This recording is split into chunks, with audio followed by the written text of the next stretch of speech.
the really concerning thing to us is that, at this point, student journalists have been laboring under censorship like this for 30 years. And so now we've reached a point where they're just not even trying to tell these stories. It's what we're not hearing that's very concerning.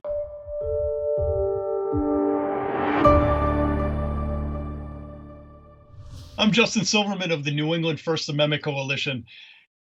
I'm here today with Hillary Davis, who's the New Voices advocacy and campaign organizer for the Student Press Law Center. She's also formerly of the ACLU of Rhode Island. Hillary, how are you? I'm great, Justin. Thanks for having me. Thanks for being here. I'm also with Susanna Serrano, who's a student at Oyster River High School in Durham, New Hampshire. She's also the former editor in chief of that school's news magazine called Mouth of the River. Susanna, welcome. Hi, thanks for having me.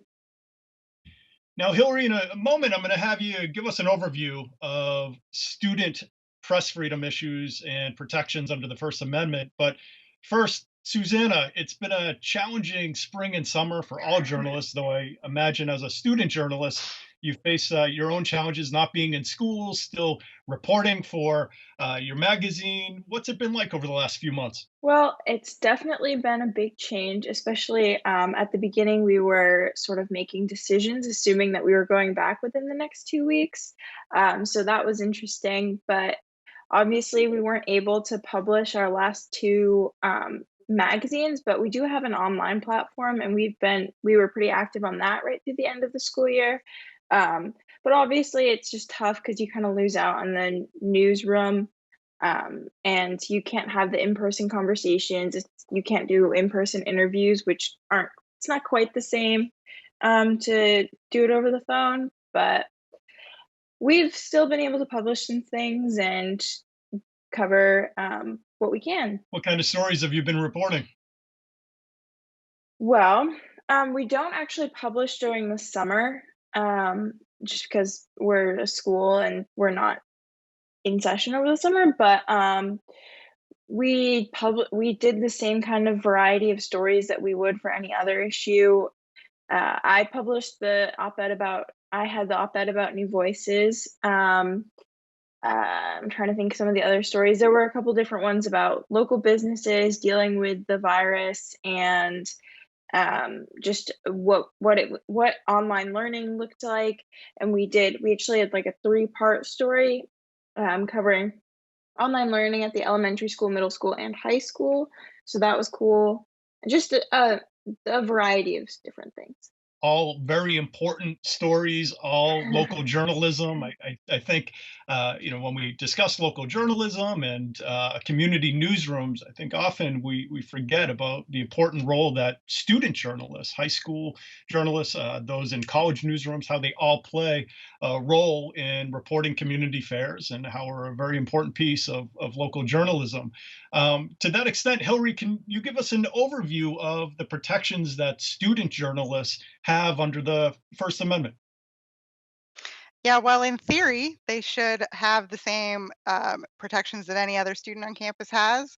They really should have the ability to talk about whatever it is that they need to be talking about in their paper or in their yearbook, their news magazine, their broadcast, their podcast, whatever. In reality, that's very much not the case. Under a court case called Hazelwood School District versus Kohlmeyer, student journalists actually can be censored. Well, they're censored pretty rampantly and very subjectively.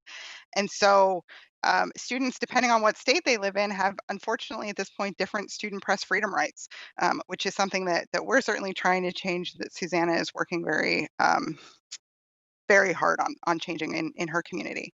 Um, but yeah, it's a little bit depends on where you are and who your superintendent or your principal is at this point, unfortunately. So we'll get to the New Voices campaign in a moment. Hillary, what's the status of the New England states? Are they all working under the same student press protections? Do they vary from state to state? Can you give us a look at what's going on in the region? Yeah, so three of the six New England states have passed laws we're calling them New Voices laws. They're student press freedom laws that ensure that students can't be censored except in very specific circumstances, which are related to really the health and safety of the school environment. And so Massachusetts, Rhode Island, and Vermont have student press freedom laws. Massachusetts law is very old, it needs to be updated. But Rhode Island and Vermont passed their law within the past couple of years. For the other three states, those students can be censored pretty much whenever a principal wants to. Under the Supreme Court's decision, the censorship is supposed to be very related to well, there's supposed to be an educational reason for the censorship. That's certainly not the case, and so students in those schools, um, they're laboring under a threat of censorship all the time. Now, Susanna, you're in New Hampshire, one of those states that doesn't have very strong protections for student journalists like yourself. In your experience, have there been stories or certain reporting on sensitive topics that you feared, if we go to press with this, perhaps administrators will censor us or we'll get some pushback from teachers, the principal? What's your experience been? So, at Oyster River, we're actually incredibly lucky that we have a super supportive administration, and they pretty much leave it up to us as to what we want to publish.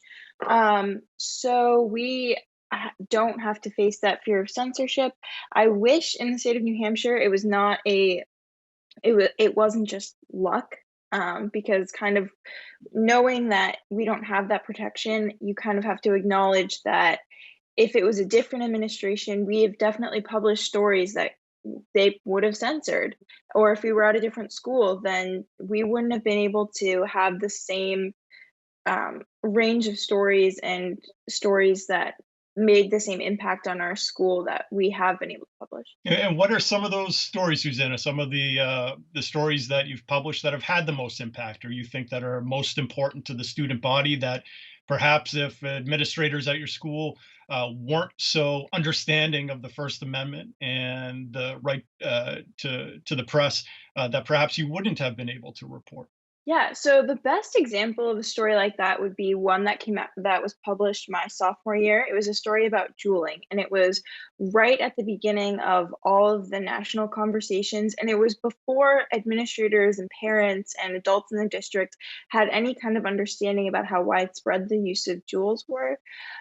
So a student on our staff published a story that basically completely exposed the use of nicotine products in school and just among minors at our school.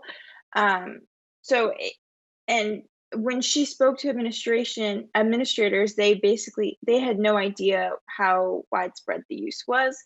And after she published the story, we were actually able to watch as they sort of became more aware and they started taking measures to prevent students from using those products in school.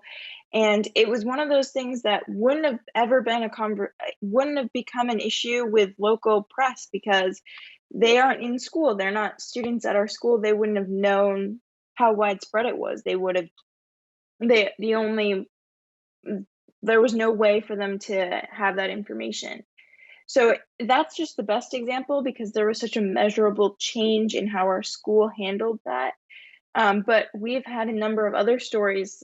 We had a feature story about mental health that went through where one of our staff members spoke to a whole bunch of students at our school who had mental health issues and was able to tell their stories. And we've also had stories about how widespread use of Adderall as a mechanism for focusing, and we've had stories about sexual pressures that students might face, and just a whole range of stories that wouldn't have been able to see the light of day that it's really important that we talk about. And we wouldn't have been able to if our administration wasn't so understanding of the First Amendment and respected us as a publication and respected that we would give factual information and do report to the best of our abilities. That's so great to hear. Such important reporting, and as I mentioned, especially with the recent decline of local journalism and really the gutting of newsrooms, it's so important to have this freedom within student journalism to report on these stories. It's such a public service, such a public interest that you're providing. But it sounds like your school might be in the minority. Hillary, can you give us a better sense as to what it looks like within New Hampshire and other states that don't have these protections? Are administrators as understanding about First Amendment protections as those at Susanna's school, or are most schools, coming down hard on students and really taking advantage of the censorship powers that they have under Hazelwood? Yeah, it varies pretty widely, but Susanna's stories are they're uncommon that students are having that kind of freedom to publish what they want. We have had situations that have come into our legal hotline where we've had. I mean, some of the censorship gets really silly. We've had yearbooks that were censored because the swim team was wearing bathing suits. We've had stories that were censored to the point of advisors being reassigned because their students wanted to talk about curriculum changes, cancellations in various extracurricular activities. We've had administration really crack down on things like whether or not the school is breaking the fire code. In the colleges, very often what we see is school administrators cracking down because the college papers are looking into financial misconduct at the school. And these stories come in with incredible regularity. The really concerning thing to us is that, at this point, student journalists have been laboring under censorship like this for 30 years. And so now we've reached a point where they're just not even trying to tell these stories. It's what we're not hearing that's very concerning. Several months ago, we were at the journalism conventions for both high school and college students and asked essentially, what's the story you would write if you weren't scared that they were going to come for you? And overwhelmingly, students want to write about current affairs, current events. They want to write about LGBTQ issues. They want to write about race issues and mental health. And they're not. They're not even trying because they know that they're going to get hauled in front of the administration and be told that they can't write about it. And to give you an example of just kind of how silly this can get, we have had situations where students are calling our hotline now because their administration does not want them to talk about COVID-19 in the yearbook, as if there's anything else that we can talk about right now this year. That's what they don't want them to talk about, and there's never really a justification for it. It's just based on unsubstantiated fear, and we're really creating a generation of student journalists now who only want to tell the stories that aren't going to get them in trouble, and that's very, very concerning from a journalism perspective. Yeah, and that's certainly something that I think we should really take away from this. We at NEFAC a couple of years ago, we recognized a group of students in Vermont who scooped every other paper in their area and reported about disciplinary action taken against one of their guidance counselors. And rather than getting a pat on the back and compliments from their administrators, they were immediately told to take the story down from their website, and censorship was used in a completely inappropriate way. And all because those protections that we're talking about just weren't in place at the time. Since then, there have been some efforts in Vermont. We've passed New Voices legislation, which I'll have you describe in a moment. But the point being is that we hear about these stories when they come up, that students are reporting, and we need to remember that these stories, if they're not reporting them, if they're afraid to talk about these issues, there's not always another reporter from the City Daily, for example, that's going to go in the school and report it anyway. So these are stories we're never going to hear if we don't have the right protections in place. All of which brings us, as I mentioned, to the New Voices campaign. New England First Amendment Coalition has worked with the Student Press Law Center to help pass legislation in Vermont and Rhode Island. But as you mentioned, Hillary, there are a number of states, New Hampshire included, that need these types of protections. Can you tell us a little bit more about the New Voices campaign, what it entails, and how it's going to help this situation? Yeah, so the New Voices campaign is a student driven campaign to bring student press freedom back at the state level. Currently, there are laws in place in 14 states that ensure that students cannot be censored except in certain very specific circumstances. And those circumstances are in line with what the Supreme Court laid out in Tinker versus Des Moines. So if you look at free speech in the schools, student journalists actually have less than every other student on campus solely because they're publishing in the student newspaper. And so what the New Voices laws aim to do is essentially level that playing field, make sure that everybody is operating off the Tinker standard. So if a student journalist were to try to publish something that was libelous or slanderous, was an unwarranted invasion of privacy or incited, people at the school to participate in illegal acts or otherwise disrupt the school day. Those things could be withheld, they could be censored. And the student is responsible for whatever consequences come from that.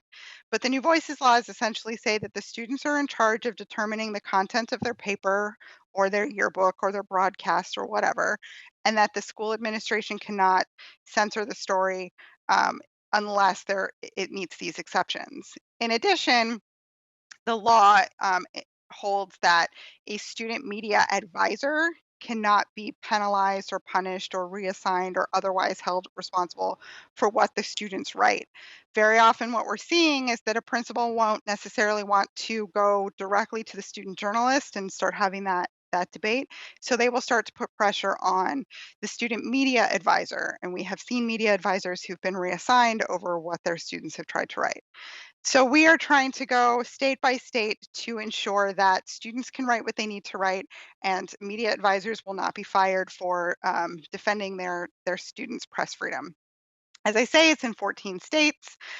We are certainly focusing very heavily on the New England area this year because we see absolutely no reason why all the states shouldn't have these laws at this point.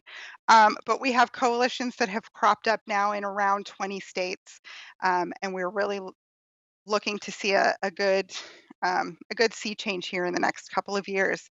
There was a lot of potential for movement this year in a number of states.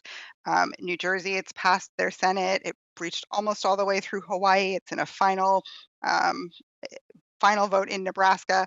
Unfortunately, COVID-19 has slowed that down, but we are going to ramp it right back up for next year. And New England, we are coming for everybody there. And Susanna, I understand that you're taking a leadership role in the effort in New Hampshire. What does that role look like? What are you going to be focusing on in the months ahead?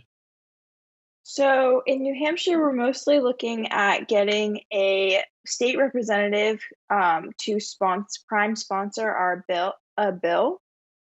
So I've reached out to one of my local representatives, and I'm encouraging a lot of other people to reach out to their local representatives and just talk to them, explain what New Voices is, tell them about their experiences with student journalism, and just tell them why it's so important. So we're really still working on like building up our coalition. We're trying to get as many student journalists and advisors and professional journalists and anybody who's interested in getting involved in the movement.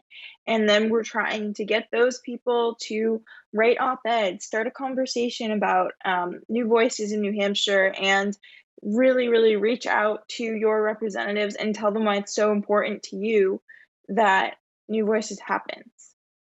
And I'm working really closely with Hannah Reisman, who is also a recent graduate in New Hampshire. And we're working on just building up the coalition, getting people involved, and making sure to keep things rolling after we leave for college.